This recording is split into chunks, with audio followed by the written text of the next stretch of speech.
आज के इस वीडियो में हम विभवांतर, विद्युत वाहक बल, आंतरिक प्रतिरोध, एमीटर और वोल्ट मीटर के बारे में जानेंगे। तो सबसे पहले हम विभवांतर यानी पोटेंशियल डिफरेंस के बारे में जान लेते हैं। जब इकाई धनावेश यानी पॉजिटिव चार्ज को एक बिंदु से दूसरे बिंदु तक लाया जाता है, तब इसे लाने में जो काम करना पड़ता है उस काम को ही विभवांतर यानी वोल्टेज कहते हैं। जैसे आप मोबाइल के चार्जर को अगर बोर्ड से कनेक्ट कर देते हैं तो बोर्ड से चार्ज जो है मोबाइल के बैटरी तक जाता है, तो मोबाइल का जो चार्जर बोर्ड का जो कनेक्शन है वो एक बिंदु हो गया और मोबाइल फ़ोन का जो बैटरी है वो दूसरा बिंदु हो गया। तो चार्जर से बैटरी के पास जो करंट यानी आवेश को लाना पड़ता है तो उसके लिए कुछ काम करना पड़ता है, उस काम को ही हम लोग विभवांतर यानी वोल्टेज कहते हैं। वोल्टेज को V से सूचित करते हैं और इसका SI मात्रक वोल्ट होता है, इसे वोल्ट मीटर द्वारा मापा जाता है। विभवांतर बराबर कार्य बटा आवेश, कार्य को W से सूचित करते हैं, आवेश को Q से। इस प्रकार से V बराबर एक फॉर्मूला होगा जिसमें W जो है I स्क्वायर RT के इक्वल होगा। W बराबर I स्क्वायर RT, I विद्युत धारा है, R प्रतिरोध और T समय है। Q बराबर I इंटू T होता है। Q माने आवेश, आवेश बराबर विद्युत धारा गुने समय, विद्युत धारा को I से और समय को T से। I से एक I कैंसिल हो जाएगा, T से T कैंसिल। V बराबर I इंटू R। ये विभवांतर के लिए व्यंजक यानी सूत्र प्राप्त हुआ। अब हम विद्युत वाहक बल यानी इलेक्ट्रोमोटिव फोर्स के बारे में जानेंगे।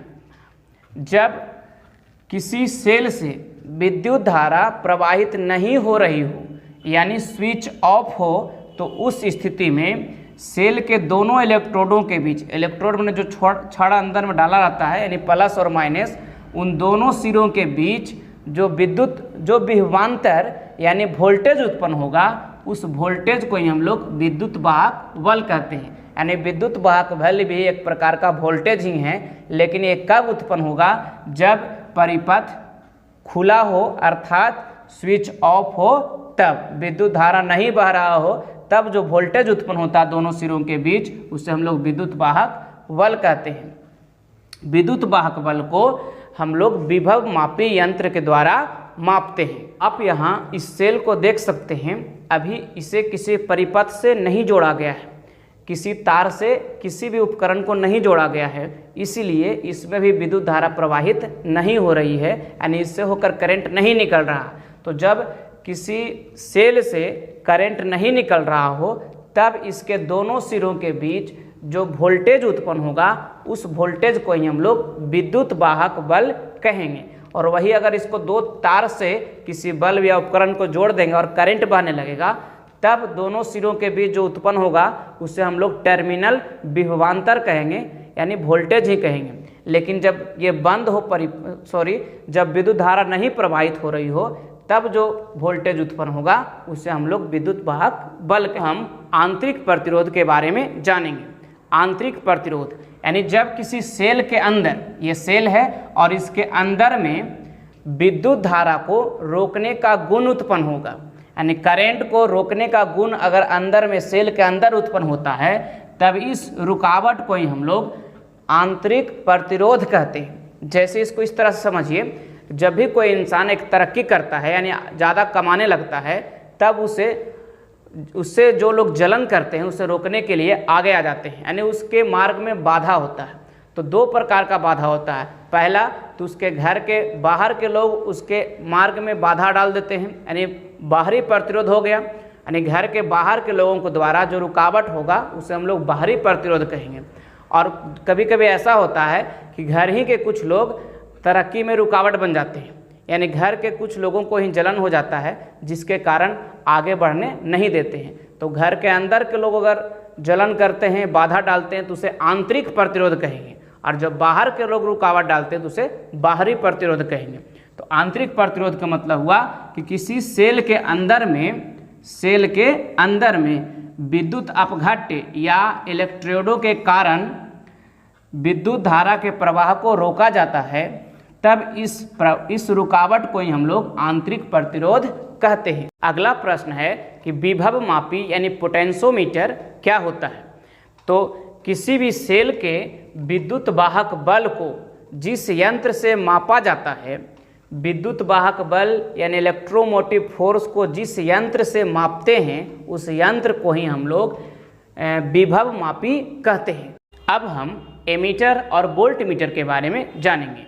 वैसा यंत्र जो परिपथ यानी तार में प्रवाहित होने वाली विद्युत धारा को मापता है, उसे हम एमीटर कहते हैं। और वैसा यंत्र जो आरोपित विभवांतर यानी वोल्टेज को नापता है, उसे हम वोल्टमीटर कहते हैं। एमीटर को हम श्रेणी क्रम में जोड़ते हैं और वोल्टमीटर को समांतर क्रम में। एमीटर का आविष्कार मेजर कार्डियो ने 1883 ईस्वी में किया था। वहीं वोल्टमीटर का आविष्कार हैंस ओरस्टेड ने 1819 ईस्वी में किया था। आप अपने घरों में समरसेबुल के स्टार्टर को देखे होंगे, यानी मोटर का जो स्टार्टर होता है उसमें दो प्रकार के मीटर लगे होते हैं। एक में ए लिखा होता है और एक में वी लिखा हुआ होता है। तो ए से एमीटर और वी से वोल्टमीटर होता है। यानी इस प्रकार का जो यंत्र होगा वो एमीटर है और इस प्रकार का जो यंत्र होगा वो वोल्टमीटर है। ये विद्युत धारा यानी कितना एम्पियर का करंट आपके घर में आ रहा है उसको नापता है, और यह वोल्टेज को नापता है कि कितना वोल्टेज आपके घरों में आ रहा है। अब हम गैल्वेनोमीटर के बारे में जान लेते हैं। गैल्वेनोमीटर एक धारा सूचक यंत्र है जिसकी सहायता से हम ये पता लगाते हैं कि किसी उपकरण के अंदर विद्युत धारा आ रही है या नहीं। जैसे आप बिजली के मिस्त्री के पास अगर गए होंगे तो इस तरह का एक मीटर उसके पास होगा, जिसकी सहायता से आपके द्वारा दिए गए किसी उपकरण जैसे पंखा, टीवी, रेडियो, मोबाइल को, इससे वो जांच करता है कि उसमें कहाँ पर किस परिपथ में लाइन आ रहा है या नहीं आ रहा है। तो गैल्वेनोमीटर के सहायता से हम विद्युत परिपथ में विद्युत धारा के प्रवाह को जानते हैं कि वो आ रहा है या नहीं। गैल्वेनोमीटर को एमीटर बनाने के लिए उसमें एक निम्न प्रतिरोध का प्रतिरोधक लगा दिया जाता है। इस प्रकार से गैल्वेनोमीटर एमीटर बन जाता है, यानी जो धारा को सूचित कर रहा था अब वह धारा को माप भी सकता है।